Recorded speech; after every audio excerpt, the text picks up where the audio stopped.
Jude Montague.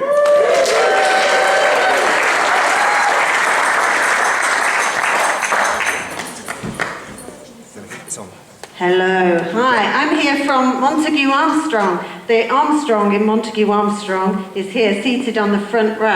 And I have to say to him, the Bavard bar, it's lots of degrees of connection, or very rather few. I don't know how that works. 6 degrees, whatever. Everything is connected. It's all serendipitous. And during the wonderful talk by Paul Brett, the Armstrong in Montague Armstrong said to me, I know who's got a fretless guitar. He said, Ray Russell. So, because Ray Russell also played with Matt Armstrong, among other luminaries, and I'm sure that was the highlight of Matt's career. But yeah, so we're going to kind of sort of carry on, in a way, from Paul's talk, but getting more philosophical, because what is electricity, and where is it? Is it in the air, all around us, and is it inside us, and is it like underground and above us, and how does it make sound? And does it make sound? Of course it does. I've brought a machine today to show you how electricity makes sound, because electricity in the old machines, before we had simulations mostly through digital and computer simulations, electricity itself was generating sound, was turning into sound through physical media, and the kind of guitar technology and amplifier technology that Paul was talking about falls into that category. And I've brought today Vox Continental, because it's an example of a British technology making, turning electricity into sound. Where shall I put this? I'll just demonstrate a little bit, and I've got some valves to hand out as well for you. Actually, I'll hand them out while I just have a little tinkle. Matt, would you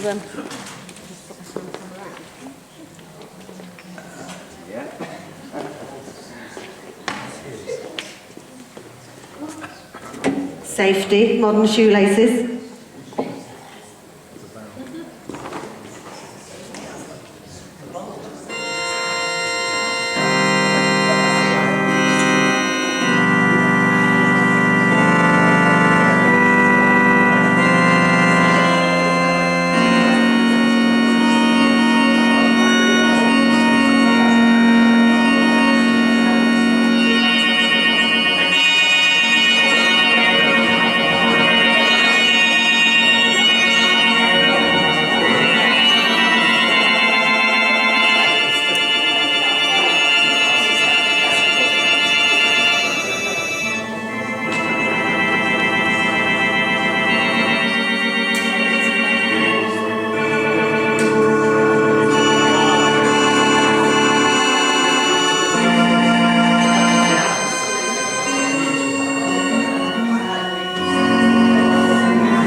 Not really played, more fiddled around with here. And this is one of the incredible organs that was built in the UK and developed in the UK. And it turns electricity into sounds. But where do we begin with our slides? So yes, where has it come from, this electricity-ness? Well, it's everywhere, but I was following on from Paul's talk. I'm afraid you got another slightly musical instrument talk. The Hammond organ is my favourite organ. And this is, Mr. Hammond, who developed it. He also developed a very early synthesizer, which you can see, but the Hammond organ is great. Now, I couldn't bring it tonight, so I brought the box. Just to give you a little background, because it can be very confusing, what's what. So an electric organ tends to emulate woodwind sound, different instruments altogether. Electric piano is more like a percussion instrument, like a piano is supposed to be. Keyboard, generally, that can be anything, and a synthesizer, that is when the your keyboard or whatever it is you've got. It doesn't have to be a keyboard, it can have knobs, but it's got its own circuitry, its own way of creating sound inside it. It's all a bit different. But yeah, so here we are in the place that made the Vox Continental, which is Jennings, Mr. Jennings did it. And the one thing, I mean, Paul was talking about technology in America, but the one thing that Americans never had in the same way as we did was the war. So during the war, people got together and sort of had a lot of innovation. And what is it good for?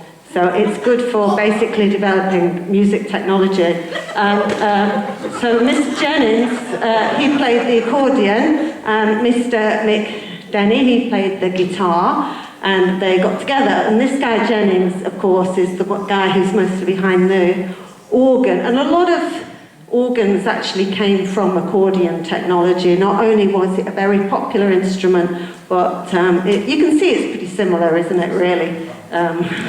You've got a keyboard, you blow some stuff through it, and yeah. The Italians are very good at developing organs, and they have a big organ museum in Le Marche, if you know that region of Italy, and it's really worth seeing. Now lockdown's over, you can go there. So these two guys got together, and everybody's developing stuff, people are making things, it's all happening. There's, I could play a tiny bit of the Burns factory. I couldn't find some good footage of the, oh, maybe it's not going to be so good, I can't. No, I won't worry about that. But I couldn't find some good footage. I wanted some great footage of the Jennings factory. But I think people don't really value the ordinary people who are working in these brilliant factories to develop equipment. So there isn't that much footage that people have taken about it. You know, we spend a load of time saving old houses for rich people, but places where ordinary working class people have been doing incredible stuff.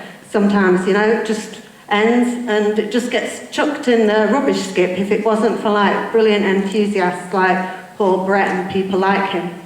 And I think modern technology of the 20th century has really suffered from that. So this is the Vox Continental. Vox means voice in Latin. And here we are with the Vox amplifier, which is much better known. Again, the Beatles, very sweaty John. And this is Sylvie Vartan, who is a very good French singer of the Yeah from France. And I thought I would do a guess. And Paul isn't allowed to play what the bands are. So if you want to just shout out any bands you know playing the Vox amplifier. Little Mix.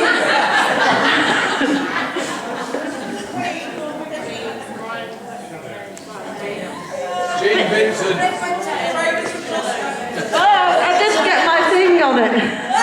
Look, I missed with my little black square. That is yes. It slipped.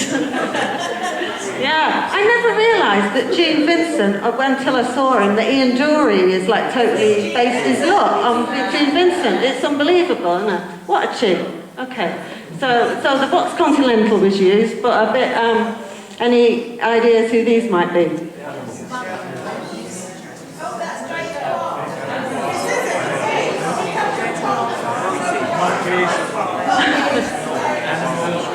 So yeah, the Monkeys, Animals, Dave Clark 5, and that is the Doors, that's Ray Manzarek.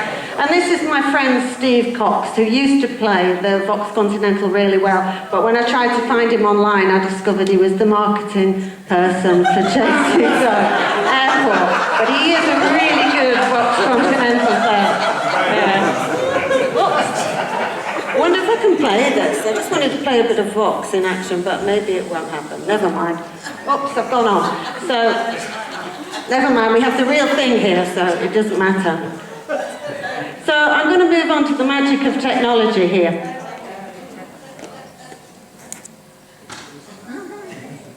Oh, hello.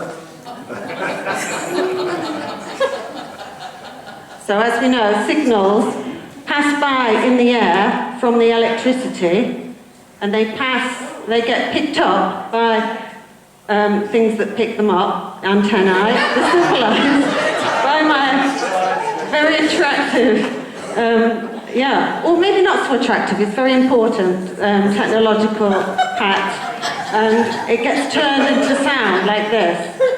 Yeah? Don't do it.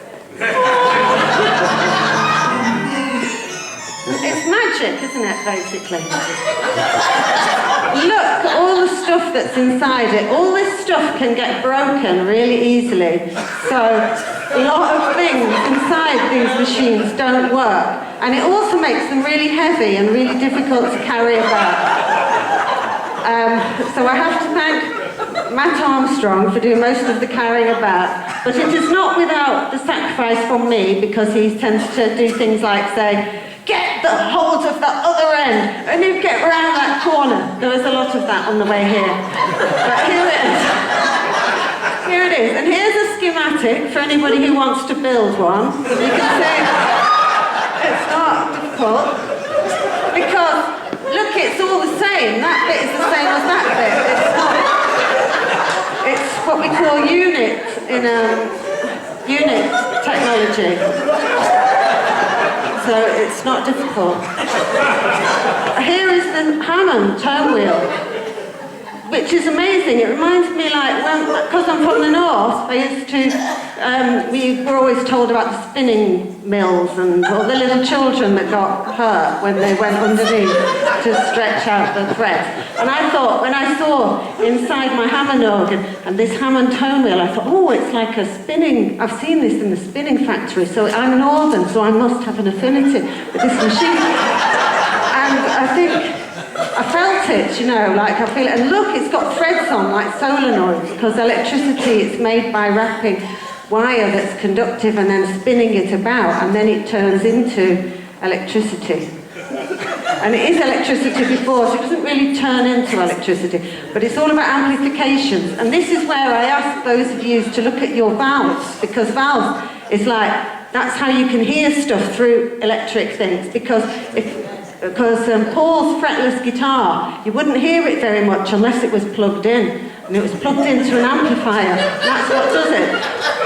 And the reason it's loud is because it has valves in the amplifier, like what you have there. And I know how they work, I actually do.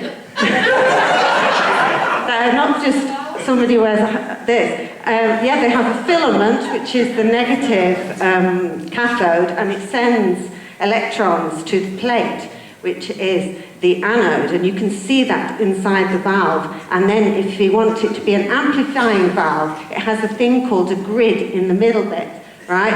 And that amplifies it because it picks it up and adds extra stuff to it. And a transistor works actually in the same way. This is the transistor organ. That's why it's so, well, light, not really light, but it would be a lot heavier if it had valves. So it has transistors. And they amplify by, you put a little bit in, and then the amplifier magically adds a lot more. I mean, the transistor does, and then it comes out again, and it's got more in it. It has. It's true. 3 legs. Look, and if you've got one, I've seen one of these valves passing around, that's what they look, filament, grid, plate. It's going to got 3 legs, you see? So remember that now, 3 legs, and transistors are the same. And did you know transistor is short for trans-resistance? Yeah, because it's semiconductor, of course. It is semiconductor. Right. Quickly, this is me. That's him. You're welcome to come anytime because we live. Well, we don't live there. We did sleep there for a while, but people thought we were ghosts, so now we live somewhere else. But our workshop is on King's Road, and that's our dog, Ariel. And we live, and this is, we don't live, we exist during the day in this place. And we make stuff. And look, the dogs and cats can play keyboards too. They really like it. I've nearly finished. And it's like a very passionate, I want to just say say because it's a very passionate thing, playing the keyboard. And Halloween is here, and that's it really.